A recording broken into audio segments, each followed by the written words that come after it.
All right, let's make some jam to spread on our bread. Your tools, the tools that you're going to need are one medium saucepan, a wire whisk, a 1 cup measuring cup, some measuring spoons, a regular spoon for stirring. You're going to need at least 3 pints of storage space. I've chosen a 3-pint jar and a 2-pint jar, 5 pints. You're going to need at least 5 pints of storage space because you're adding 1 cup of raspberry fruit, your thickener, 4 cups of juice. So you're going to need at least, that's 4 cups of juice plus 1 cup of raspberries. That's 5 cups. That's 2 pints. You're going to need at least 3 pints. That one jar is 3 pints, but I'd rather spread them out between 2 jars just in case there's a little overflow. Again, the food coloring is optional. We've got a nice red juice, so I probably won't use it. And again, the recipe calls for gelatin, which is much easier to work with. I've accepted the challenge of forgetting to get gelatin and accidentally getting pectin instead. So I will instead be using pectin instead of 1 tablespoon of gelatin. Those are the tools we'll be using. We'll be heating them on the stove. So let's get to work. First step, add 2 cups of fruit juice of your choice to the pot.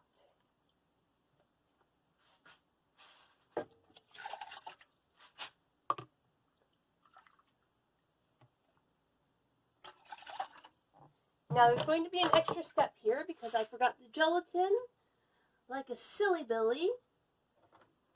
I'm going to turn on the heat. Make it a nice, even medium heat. There we go. And then I'm going to add in the sugar. Now I only need the sugar because I'm using pectin. If you're using gelatin, you do not need to add any sugar.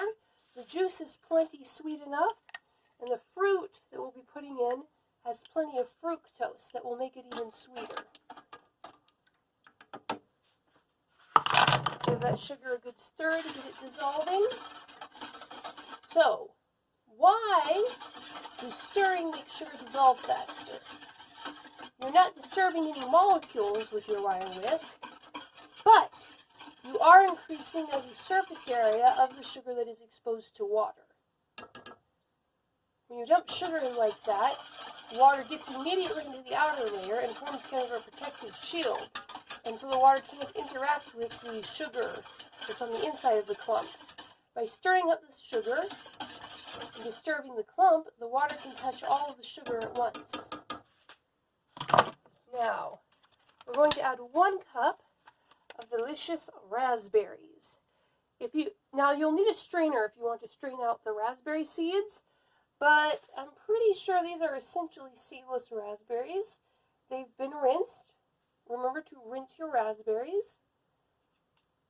And if your raspberries are seedless, you don't need to worry about the strainer, but even if they are, I like seeds in my jam. It gives it a little texture, so I won't be straining this.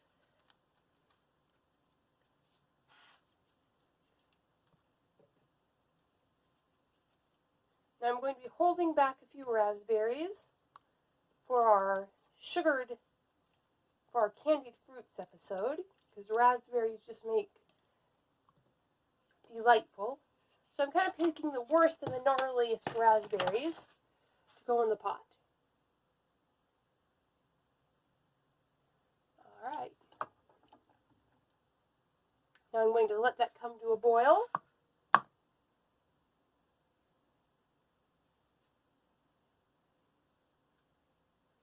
And again, it'll happen faster with the lid on. Okay, we've got our lightly boiling raspberries and fruit juice. Give it a good stir to break up the raspberries.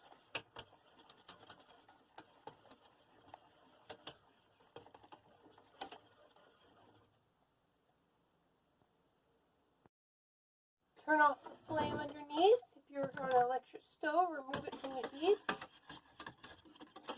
Keep stirring it. Now, you're going to add the gelatin and then the rest of the fruit juice. So, your gelatin should have been dissolved in your fruit juice by now, but as I said, because I was silly and forgot to get the gelatin, I have to make do with pectin.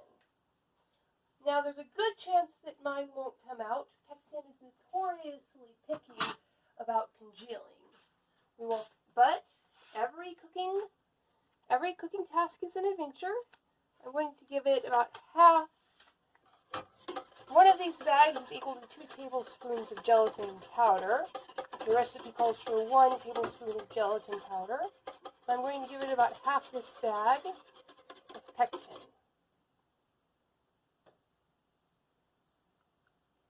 Okay, a little more.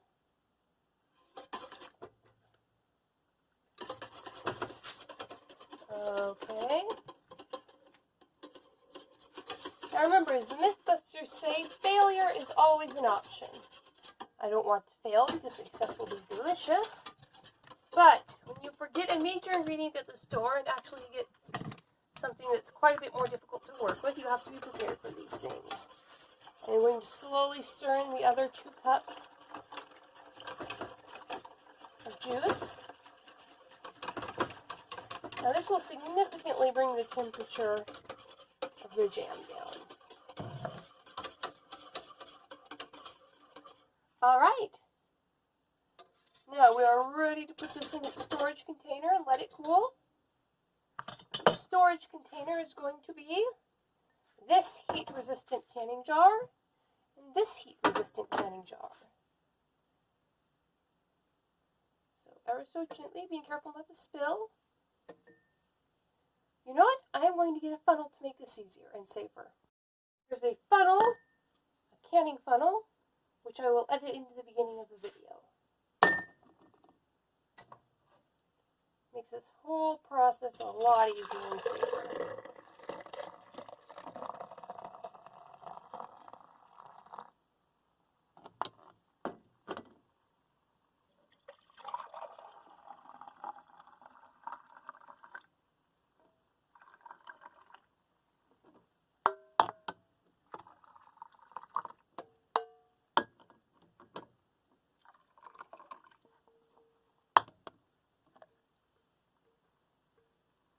Alright, and hopefully by tomorrow morning, that will be jelly.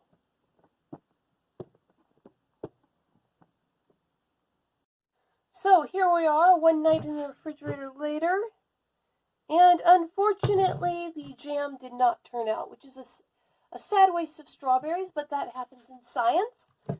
So what we have discovered is that it's very important to read the boxes when you go shopping and make sure you're getting the correct ingredients. Remember, I got fruit pectin instead of gelatin, like I was intending to, and I got the liquid pectin instead of the powdered pectin. This was simply a mistake while shopping. The gelatin and the pectin were right next to each other and in very similar looking boxes. The bottom line here is that pectin is a much harder gelling substance to use than gelatin. Gelatin is the most common because it's the easiest. If you're having trouble finding your own gelatin, just any box of pre-made Jell-O will do. If you're using it as a base, try to get a nice bland flavor with as few ingredients as possible. So, this experiment was a failure, but it did gel partially, and if you use the gelatin ingredients, everything else should go fine, and you should have a nice jar of jelly.